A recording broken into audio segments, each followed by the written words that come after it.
All right, we're live. Welcome, Metal Summoners. It is another M3 here in Columbia, Maryland. As you guys know, last year's M3, we slayed interview after interview after interview. This will be no different. We are kicking it off high and heavy. This is the Island Misfit Toys, Angel Alamo, a real Psycho Steve, Bobby Dreyer, and I'm Jay. We are being joined with our first guest, the guy making his first appearance at M3. A very, very, very important man and band to myself personally, so I am very, very excited about this. But we are being joined by Lizzy Borden. Yeah. So first and foremost, Lizzy, first M3, how did it feel? How was the set? And how was the reaction from the fans? Well, it's not only the first time playing M3, it's a show back in 2.5 years. Wow. And it's a new lineup. It's since the last time we played. So, as soon as COVID hit, that was it. So this is the first show back. So a lot of firsts for tonight. So it felt great to be back on stage, and it also felt like it wasn't 2.5 years. It felt very comfortable. We had some monitor problems, but other than that, it was really fun. We had a great time. Absolutely. So for anybody who's watching us, obviously currently live, we're not able to make M3 today. You told us all from the stage who was in your band, but since you touched on it, who is playing with you right now? Well, of course, Joey Scott. Yep. And we brought back AC Alexander, who played with us like 2010, 2011, somewhere around there.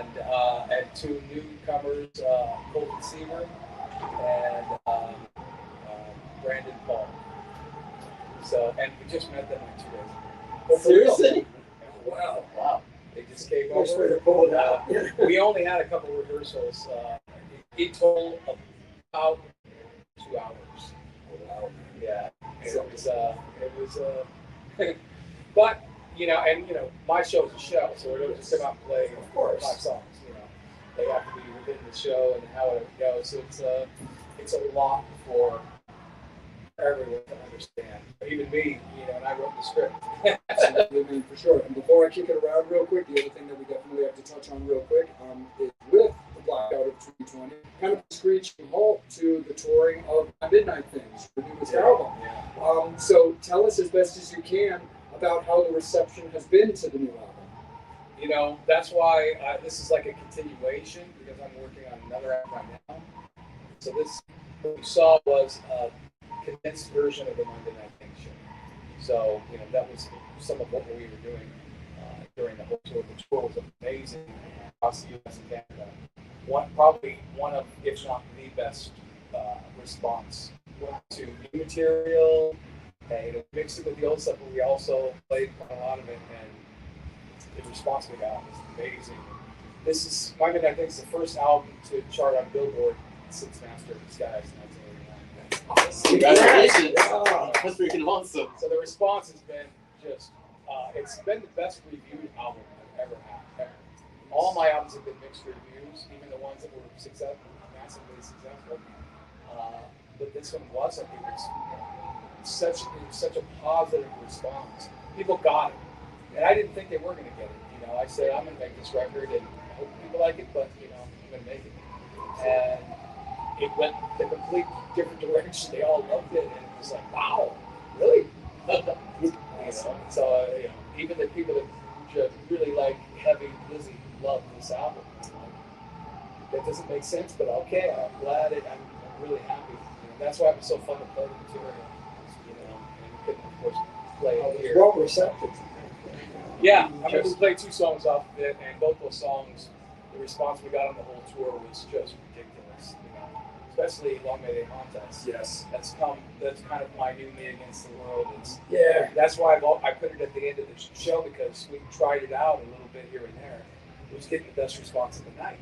Oh, yeah. So I said, let's end with that, even though it's a new song. And it's been just killing everywhere we play it. So it's awesome. And then, My Midnight Things is the whole concept behind it. So Absolutely. Steve. So I know this is a very crazy question, but I have to ask you: if you weren't doing this music, what would you be doing?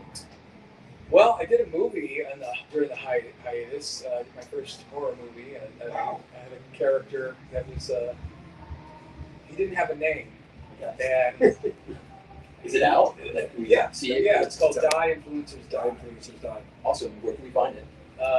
It was on Apple TV. I think it still is. Okay. And, I have Apple TV, so I have to check it out. Okay. And they're making Die Influencers Die 2, but I think they got my character going in Die Influencers Die 3.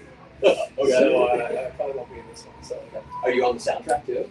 yeah, we actually did My Midnight Things, and we did a video that had it was an overview of the whole movie, cuts.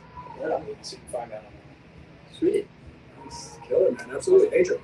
Man, just want to say, just blown away by your performance today because it was like Diva Rock. It just like takes me back. I kind of hated the whole punch thing because everyone wanted to be like the singer next door. But you go out there and you fucking kicked ass. So my question is, what can the fans expect from you? Would there be more touring? Yeah, that's what we're talking about. It's a slow start with this getting out of the COVID phase. You think, okay, it's done. No, it's not done. Okay, it's done now. Let's go. No, it's not done. So it's kind of been doing that, and we just don't know. So people are hesitant to, promoters are hesitant. Everybody's hesitant to launch something, But I'm looking for a nice package. I think that's the best way to go. Sorry. Oh, we'll love it. I don't drink. I'm sorry tonight.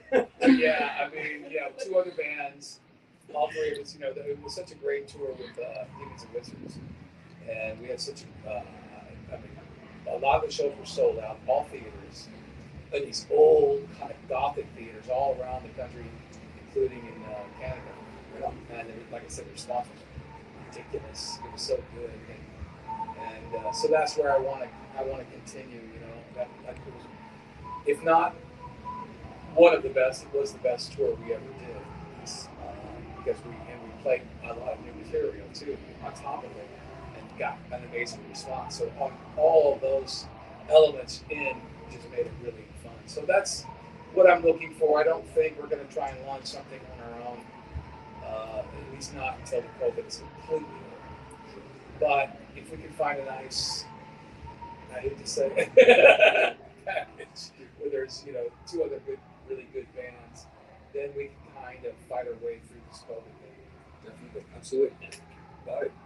So watching you tonight, look, my first show, all of us, huge Kiss fans, Alice fans, everything, But I was watching it tonight, then Ukraine going on, and I kept going, Geldof pushed the button with doing, Band-Aid, and then the We Are the World, I'm going, and us having Jay here, but I kept thinking, how badass would it be for people like yourself, Rob Zombie, John 5, Alice, whatever, but doing something on that end, not a We Are the World, We Are the World type of thing, but doing it and releasing it right around Halloween, and doing it badass that you bring in the shock rockers, the goth, Blackie, and having it that way and making it the I like it. And that's an idea. So I'm throwing, that's a gimme.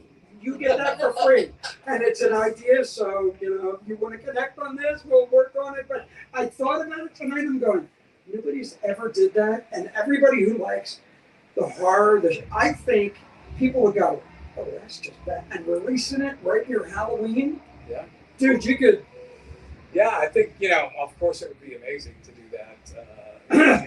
Just throwing it out there. But, I was in Europe doing a tour, and a promoter came to me backstage, and he said he was renting a castle, and he wanted Cooper, Zombie, Manson, and a few other bands to do it. So pretty much what you were talking about, and it was in Transylvania. And I was like, do it, man, let's do it. But that's what I'm saying. But a one-off video that, or whatever, proceeds could go to whatever. But I think if you did it that way, and people just want to be entertained. Yeah. They 2 years and 2.5 years of nothing. But I think if you called everybody and said, hey, look, everybody's got a studio, everybody can throw it in, look, have some, look, if Michael Jackson can do, Thriller. Yeah. But, that could be a badass. You guys all doing effed up version of a Thriller video. Which is a trip. I like it. Well, hopefully that does happen at the castle. That would be totally. Wait, no. We want to be there to shoot. Yeah, I was going to say, oh, trust me, your MC sitting next to you for that. You won't regret it. I mean, I'll be your host. No, we got Oh. I mean, Can you I imagine? think that's a great idea. Doing that show in Transylvania Ah. in a castle. That would be very rad. Would be great. That's why I heard the idea. I was like, let's do it.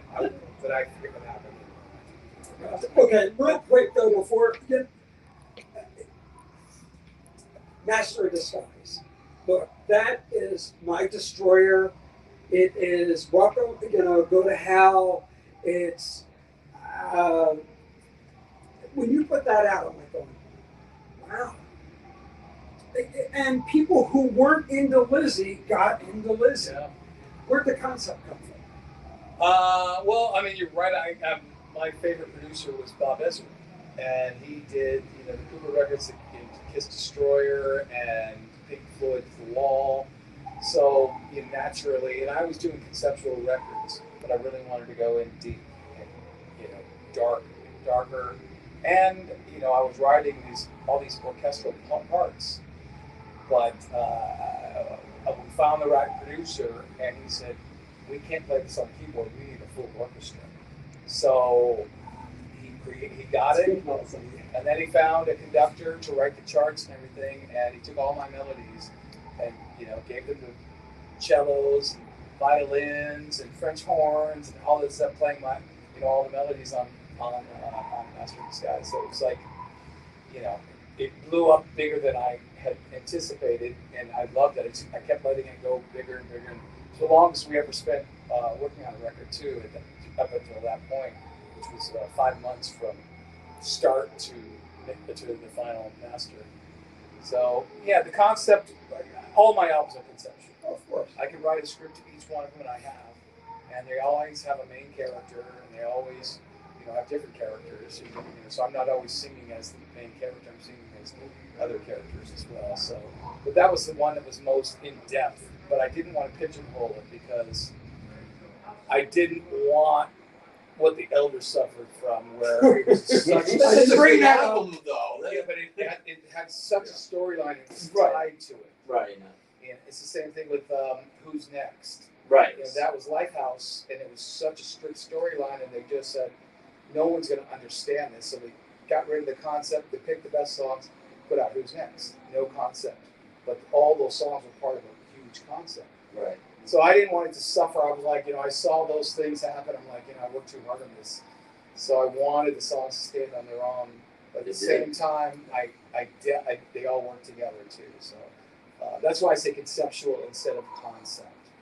Absolutely. Metal Summoners, we've got Lizzy on a limited time today, but we got one more question for him that I have to ask for myself, being the Lizzy Borden nerd of the team. When you were closing out with Long May They Haunt Us, the thing I got to ask is the one thing that I noticed you were chucking out Black Roses. Anybody who's familiar with horror movies is familiar with a movie called Black Roses. Yeah. I've got to ask if that was coincidental or most likely on purpose. No, totally on purpose. Absolutely. We tour all over the world. We toured South Korea, Japan, and all over Europe. And everywhere I go, the youngest kids that are there, maybe anywhere from 15 to 25, all love both those 80s films, Black Roses and The Decline of Civilization. And it's amazing that they even know it exists, but they not only know it exists, they love it.